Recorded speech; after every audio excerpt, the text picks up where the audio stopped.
and welcome back to my channel. Today I am going to do my April 2017 wrap up. And I've read 5 books this month, so it wasn't even that bad of a month. I started the month of April by finishing All That Glitters and Head Over Heels from the Geek Girl series. This was actually in anticipation of my event that I did with Holly Smale.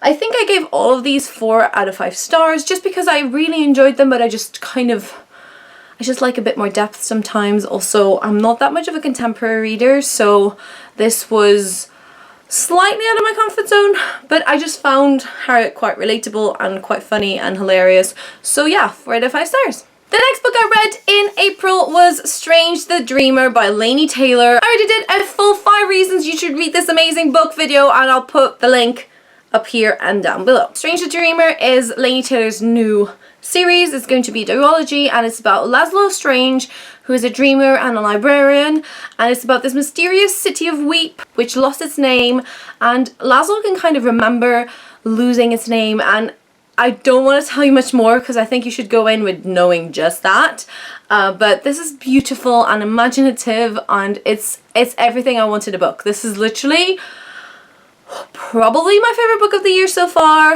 I know I said The Hate You Give is, but I'm such a fantasy lover, and this was just everything that my fantasy loving heart desires. I can't wait for next year. Hopefully the next book comes out next year. Please, please, please, please, please, please. I just really want to read more. I just absolutely loved it. The next book I finished in April was An American Decade by Richard Aronowitz. This is one of the books that we published at Accent Press. It's set in the 1930s. It's about a German singer, Christoph, who travels to the US to become a Broadway singer, and there he comes into contact with these Nazi sympathizing groups.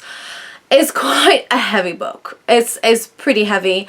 I really like the way Richard writes about music.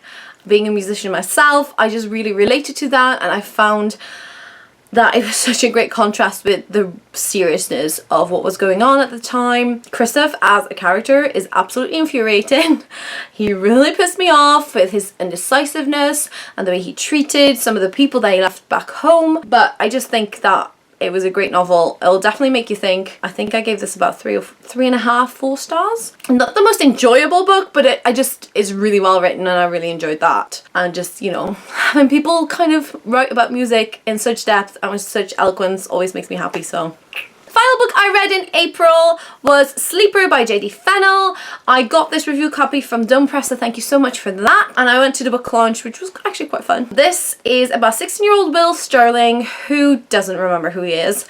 But there's all these agents kind of behind him and searching for him because he's got a notebook that they want. It is basically a thriller, which is kind of very much out of my comfort zone because that's not what I read at all. I found the first couple of chapters kind of hard to get into, but then once there was a couple of chapters in, I was loving it. Especially once we get introduced to Anna, which kind of provides more of a balance between Will and Anna, and because then the story kind of gets going really well. For that, I just got like, yeah, I know you don't know who you are, but neither do I, so I don't know what you want me to do about it as a reader. The only thing that I found very interesting is that it's third person, so close third person, but like present tense, which I haven't read a lot of, but I found it very interesting, and I thought it was really well done. He didn't like jump around into other people's heads, which was excellent. So if you want a fast-paced thriller set in London around the Second World War, this is your book. It's got a great quote by James Patterson.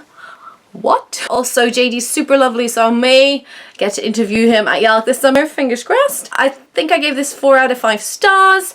Again, it's not something I would pick up myself just because it's not a genre that I usually read and enjoy, but I remember this kind of made me think of Donna Leon, who I read a couple of books of when I was younger, so this is kind of in that style. So if you like The Da Vinci Code, Jason Bourne, and just want to read a teen version set during the London Blitz, then this is your book. So there you have it, guys. That was quite a mixed bag of books that I've read, but all of them were quite enjoyable in like different ways.